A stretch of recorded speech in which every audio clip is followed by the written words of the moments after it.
Marina, ¿cómo le va? ¿Qué dice? El gusto de tenerla. ¿Qué tal, Paulino? ¿Cómo están? Buenas tardes. Buenas tardes, bienvenida. ¿El reglamento es nacional? ¿Es el primer reglamento Sí, nacional presencial o digital? no, es una encuesta nacional que hicimos entre los días 3 y 5 de septiembre. Terminamos ayer de procesar los resultados y los presentamos hoy a la mañana. Es una encuesta telefónica. ¿Y esa encuesta qué le está dando de variación pospaso? No, básicamente lo que estamos observando es, nosotros hicimos una medición a la semana siguiente de la realización de las PASO. Nos encontramos con un escenario en ese entonces de balotaje entre la fuerza de Milei y la fuerza representada por Sergio Massa, Unión por la Patria. En tercer lugar quedaba Patricia Bullrich. Lo que vimos ahora en esta última medición es que se repiten casi idénticamente los números, que ha bajado un porcentual Milei y que ha subido uno Massa, pero el escenario básicamente es el mismo. El escenario es de balotaje. O sea que es un escenario en donde, a ver si podemos poner los números para compartirlos. Ustedes tienen a Milei arriba de 30, ¿en cuánto consolidado? Dígame los números.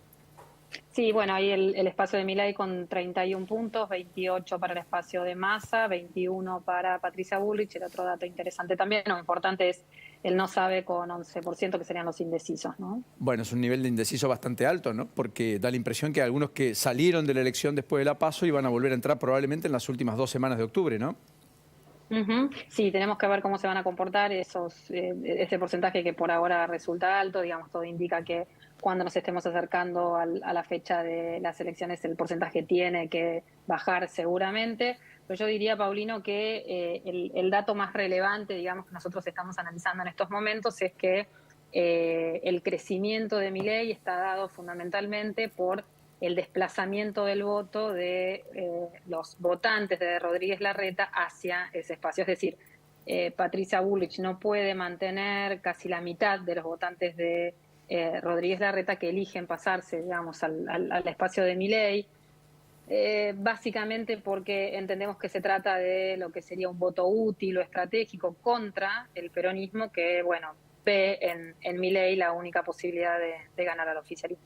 Todo es muy curioso porque de todas formas si uno analiza los datos fríos y ve el peronismo viniendo de 52 puntos en la PASO del 2019 y pasar a 27 puntos en la PASO 2023, perdiendo 5,5 millones de votos, con un Milei que saca 7, uno diría, bueno, el voto de Milei es el voto del peronismo, pero de hecho Milei gana en provincias donde jamás había ganado juntos. Tucumán, Misiones, Salta, Neuquén, Río Negro, Tierra del Fuego.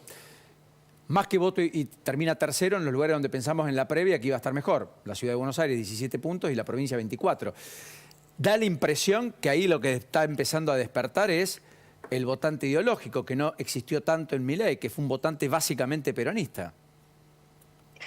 Mire, Paulino, lo que nosotros analizamos, ustedes tienen ahí otro analista, ¿no es cierto?, en la mesa, que seguramente podrá apoyar lo que digo. Estamos atravesando un contexto de crisis de representación política, ¿no?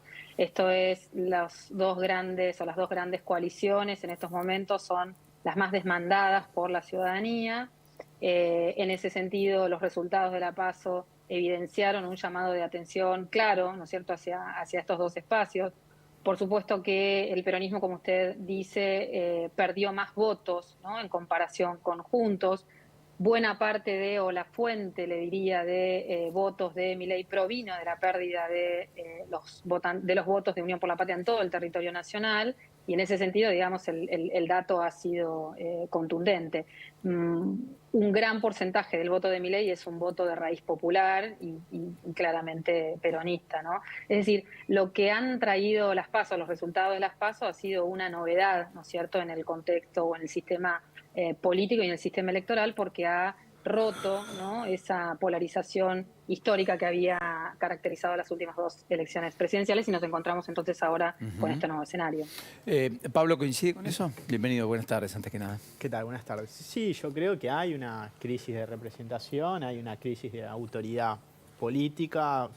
Entiendo que los últimos dos gobiernos no han podido cumplir el contrato electoral que habían planteado en las campañas, y eso hace también a un desgaste de la ciudadanía, del electorado, y también entiendo que que me parece que hoy la democracia tiene para ofrecer solamente un procedimiento electoral cada 2 años, y creo que la sociedad entiende que eso quizás es insuficiente, pero también adopta distintas estrategias, digamos, ¿no? Y entonces todo lo que parecía más sólido, más consolidado, empieza a darse vuelta, y creo que, digamos, el triunfo de Milei en las PASO expresa, por un lado, esa idea de la bronca, esa idea del descontento, pero también yo creo que hay un punto que es central. El lenguaje de Milei es un lenguaje que canaliza el descontento o la situación de crisis económica y crisis política, digamos, ¿no? O sea, el enojo es el enojo del otro, del votante que encuentra en Milei su propio léxico. Sí, aunque sea inapropiado políticamente. Es el lenguaje de la crisis, Bueno, claro. es el lenguaje de la salida individual, es el lenguaje de darlo vuelta a todo. Y yo creo que ahí hay una dimensión, muchos lo asocian a la pandemia, yo creo que hay una cuestión que tiene que ver con la magnitud de la crisis, con la descomposición del lazo social, Sí. y creo que ahí se juega también la representación que tiene Milei, una representación sin un contenido programático claro, pero sí un nivel de adhesión, porque entiendo que habla desde yo a eso esa situación de crisis. le pondría algunos elementos, ¿no? La agenda antigénero me parece que es un elemento. Hay alguien que se plantó y dijo, yo no quiero esto que políticamente es correcto. Quiero revisar el aborto, quiero revisar la educación sexual integral así como está planteada, con la ideologización de muchos currícula. Y eso no es menor, digo, porque hay algunos que se vieron aplacados por esto. Un gobierno que hablaba del todes, ¿no? Como si eso fuera a incluir, mientras depositaba bajo la línea de la pobreza el 45% de la población. También creo que hay algunos elementos de Milei que trascienden a Milei. Por caso, el esperpento que se hizo en la pandemia, con una cuarentena muy larga, con una falta de ejemplaridad específica y explícita, y con un presidente que derrumbó su imagen de 80 puntos y el Super Alberto a que apenas está haciendo una gira de despedida por el mundo. Quiero decir, que no tiene ni siquiera centralidad, que solo pudo poner un vicepresidente a cambio de no dinamitar todo. Yo creo que todo eso también está, porque si hubiéramos tenido un sistema político a la altura, si hubiéramos tenido dirigentes a la altura hay explicaciones que se pueden dar. Pero la verdad es que lo que uno ve es eso. Estoy cargando las tintas sobre el oficialismo porque es el oficialismo, porque es el que toma decisiones, porque es el que gobierna. Es el primero que uno mira. También los podría encontrar en la oposición, por cierto, en otros casos, aunque no todo da lo mismo. Sí, yo creo que es cierto, también está el componente más asociado a la dictadura, digo, esto que vimos en estas semanas, eso también es Milei, digamos, ¿no?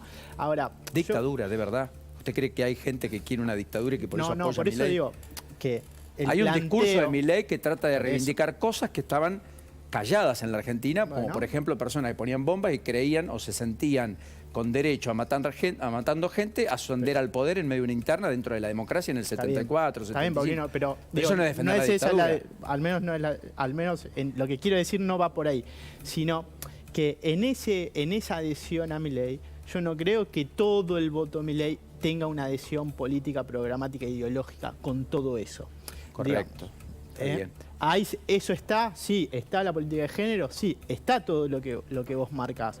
Ahora, todo ese caudal electoral o ese volumen electoral, no me queda claro si tiene esa adhesión política, programática e ideológica con todo eso. Es más, yo tiendo a coincidir con usted que no la hay. Simplemente trato de buscar elementos que puedan explicar el voto de Milei, porque si no, parecería que estamos denostando al votante de Milei diciendo solo la bronca. Yo creo que hay algunos que han encontrado no es una elementos. Bronca. Creo que hay una canalización que tiene que ver con ese lenguaje de la crisis, digamos, porque hay una situación de crisis y una crisis profunda.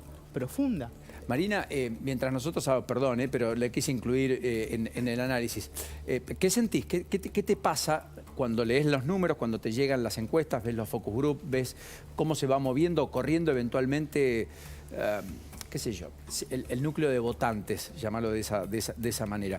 ¿Qué estás observando?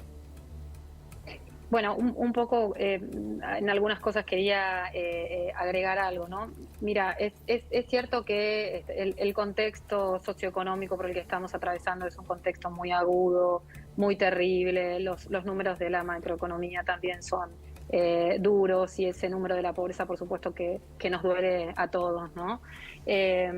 Lo que yo diría es que en situaciones de crisis la ciudadanía siempre demanda mucho a sus gobiernos, al sistema político en general. Por eso vos decías, al oficialismo, claro, es el que tiene que tomar las decisiones y por supuesto que el foco de las demandas está concentrado allí. Pero es cierto que la oposición representada en el momento, digamos, si querés ya de... pospaso, digamos, la oposición representada por Juntos por el Cambio tampoco pudo capitalizar ese descontento que había, ¿no? Entonces, yo decía, el resultado de las pasos fue un llamado de atención a todo el sistema político. Luego, el votante de Milei es un votante que está también frustrado con los 8 años de situación, de frustraciones económicas. Y en ese sentido, lo que nosotros veníamos viendo en los estudios cualitativos, fundamentalmente en los focus group, era que la ciudadanía estaba pidiendo un liderazgo fuerte ante la crisis.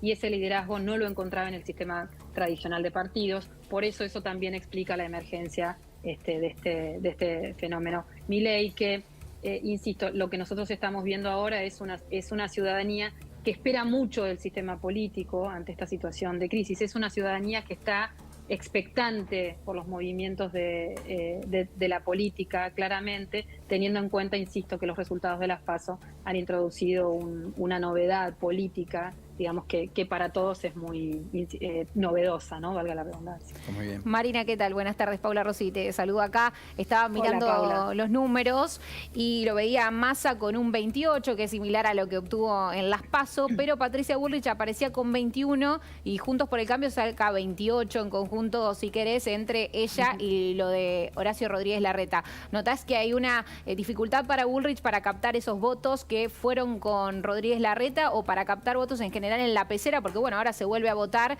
y hay que ver cómo se organiza cada una de las coaliciones y de las fuerzas.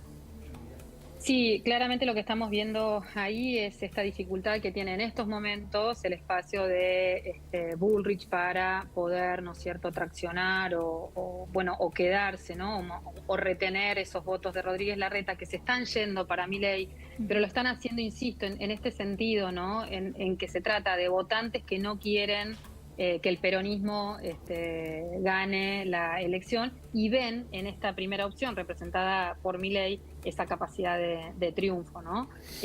Por eso decía yo, entiendo la observación que hacía también Paulino, pero entiendo que en las generales, digamos, ese voto estratégico o útil va a aparecer de manera muy fuerte.